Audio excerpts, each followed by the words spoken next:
நம்முடைய ஆண் மக்களை திருமணம் எடுத்து கொடுக்கும் போது பெண் வீட்டாரிடத்திலே ஊருக்கு ஊர் வித்தியாசப்படும். வீடும் கொடுக்க வேண்டும் இல்லையா? மணமகள் தான் மணமகனுக்கு என்ன செய்யணும்? சிலவங்களுக்கு கேட்காது, என்னங்க இருக்குதா இல்லையா? மணமகன் யாரை விட்டு போறது? மணமகளை விட்டு போறது. எங்க ஊருடைய ஸ்டைல் அதான்.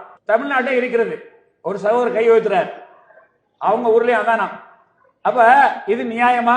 நீங்க நல்ல படிச்சவரா இருந்தா, டாக்டராக இன்ஜினியராக இருந்தா உங்களுக்கு வீடு ஃப்ரீ, உங்களுக்கு கார் வாங்கி கொடுப்பாங்க, இன்னும் எத்தனையோ. அன்புள்ளவர்களே, இது இஸ்லாம் சொல்லி தந்ததா? அல்லாஹ் சொல்றான், அஸ்கினுஹுன்ன மின் ஹைது சகன்தும். நீ இருக்கிற அந்த வசதியா, உன்னுடைய வசதிக்கு ஏற்றவாறு தலாக்கிடப்பட்ட மனைவி இருக்கிறாளே, அவ அவருடைய இதாவுடைய காலத்துல எங்க இருக்கணும்?